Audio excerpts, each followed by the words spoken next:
আমার ওয়াইফ বলছিল যে এবার ব্রাজিলের কিন্তু কোনো খাওয়া নেই, এবং সে আমার মেয়েকে শিখিয়ে দিচ্ছে যে তোমার বাবাকে বলো যে ব্রাজিল শুধু মুখে বলবে, কাজ হবে না। মোহামেডান ক্লাব দিয়ে শুরু হওয়াতে আমার ক্যারিয়ারটিকে আমি অনেক বেশি সমৃদ্ধশালী করতে পেরেছি। বাট বাংলাদেশের মতো ফুটবল পাগল সাপোর্টার্স আমার মনে হয় পৃথিবীর কোনো দেশে নাই। এই কথাটি শুনলেই আমাদের প্রতিটি ঘরে ঘরে যে বাকযুদ্ধ চলছে, প্রতিটি ঘরে ঘরে যেভাবে বাকযুদ্ধ চলছে, আমার মনে হয় যে এখানে উপস্থিত আমাদের আজকের এই আড্ডার সম্মানিত সভাপতি আমাদের বরকতুল্লাহ ভুরু এমপি, এবং আমাদের মাঝে উপস্থিত আমাদের খায়রুল কবির খোকন এমপি, নির্বাক চৌধুরী এমপি, এবং আমাদের বিখ্যাত অভিনেতা আফজাল হোসেন, যাকে আমরা ছোটবেলা থেকে যার অভিনয় দেখে বড় হয়েছে, এবং এখানে আমাদের মাঝে উপস্থিত রয়েছেন আমাদের ক্রিকেট বোর্ডের সাবেক পরিচালক মাহমুদ নাম, এবং বর্তমান পরিচালক রয়েছেন মিনহাজুল আবেদিন নান্নু, আমাদের মোস্তাক সাহেব রয়েছেন মোহামেডান ক্লাবের পরিচালক। আমার এখানে ইকবাল সাহেবের সাথে আজকের পরিচয় হলো, যে তার যে অবদান সেটা লক্ষণ ভাই খুব অকপটে স্বীকার করেছেন। আমাদের সাবির ভাই রয়েছে, আমাদের সাদেদ আদিল ভাই রয়েছেন, ডাকি ভাই রয়েছেন, এবং হেলাল ভাই রয়েছেন।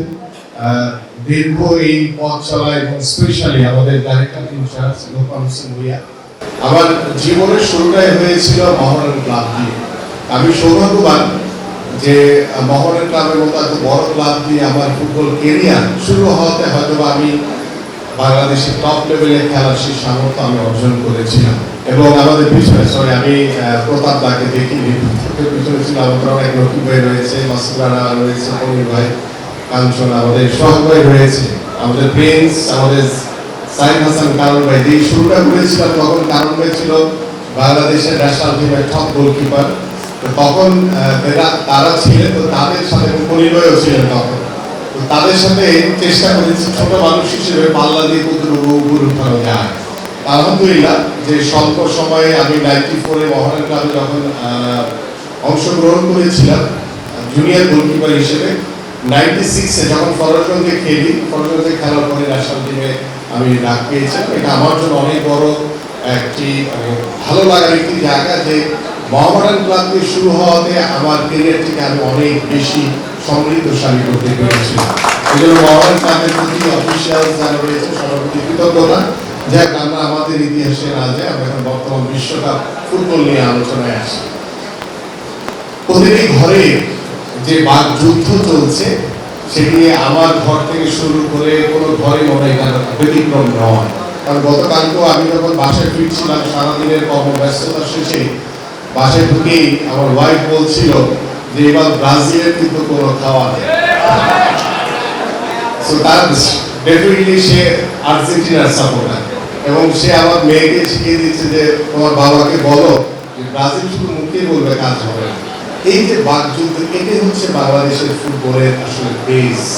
আমরা হয়তো বা বিশ্ব ফুটবলে আমরা ওইভাবে এখনো নিজেদেরকে প্রস্তুত করতে পারিনি, বাট বাংলাদেশের মতো ফুটবল পাগল সাপোর্টার্স আমার মনে হয় পৃথিবীর কোনো দেশে নাই।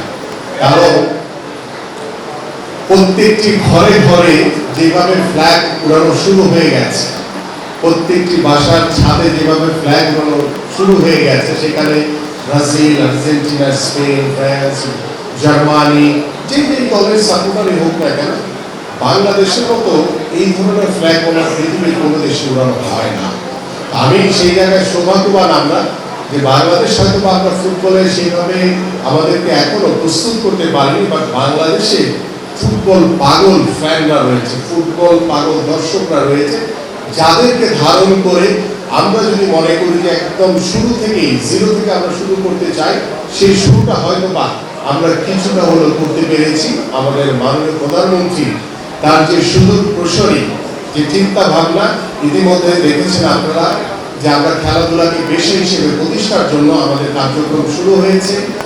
আমরা নতুন করে স্পোর্টসের মাধ্যমে আমাদের তৃণমূলে ছোট ছোট যে প্রতিভাবান খেলোয়াড়রা রয়েছে তাদেরকে অন্বেষণ করার জন্য ইতিমধ্যে নতুন করে স্পোর্টস 12 থেকে 14 বছরের বাচ্চাদের দিয়ে কিশোর কিশোরীদের দিয়ে শুরু করেছি, এবং আমরা এটি পর্যায়ক্রমে আমাদের আগামী যে শিক্ষাক্রম, সেই শিক্ষাক্রমেও আমরা 4th শ্রেণী থেকে আমাদের পাঠ্যপুস্তকে খেলাধুলার বই, খেলাধুলার পাঠ্যপুস্তক ইনক্লুডিং হচ্ছে। দ্যাট মিনস হচ্ছে যে আমরা আগামী শিক্ষাক্রমে আমরা প্রায় 7 থেকে 8টি খেলাকে আমরা বাধ্যতামূলক করছি। কারণ আমার সন্তানটি যখন স্কুল থেকে পড়াশোনা শেষ করে বাসায় যাবে, বাসায় গিয়ে সে হয়তো বা ডিভাইসের প্রতি তার আসক্তি চলে আসতো বা ডিভাইস নিয়ে সে ব্যস্ত হয়ে যেত, বাট আমরা সেই সুযোগটি আর দিচ্ছি না। আমরা বাসায় যাওয়ার পরে সে সাথে সাথে তাকে মাঠে আসতে হবে, তাকে বাধ্য করা হচ্ছে যে তুমি মাঠে আসো, মাঠে এসে খেলো এবং খেলাধুলার মাধ্যমে নিজের শরীরকে গঠন করো, নিজেকে সুস্থ রাখো, পাশাপাশি সেই ডিভাইস থেকে, সেই মাদক থেকে আমাদের সন্তানদেরকে, ভবিষ্যৎ প্রজন্মকে আমরা দূরে রাখতে চাই এবং সেইটার অন্যতম একটি মাধ্যম হচ্ছে খেলাধুলা।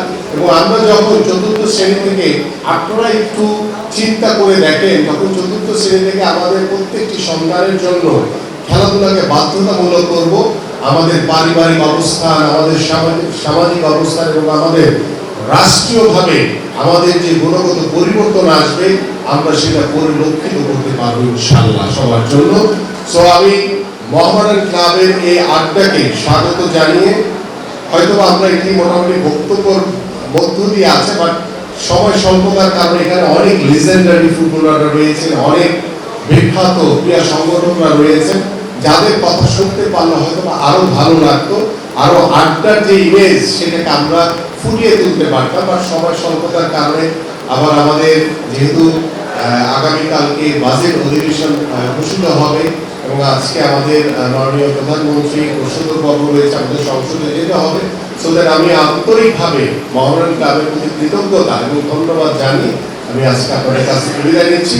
আবারও দেখা হবে, কারণ আমি আপনাদেরই একজন এবং আপনাদেরকে সাথে নিয়ে আগামী বাংলাদেশের ক্রীড়া করতে চাই। সবাইকে ধন্যবাদ। আল্লাহ হাফেজ। বাংলাদেশ জিন্দাবাদ।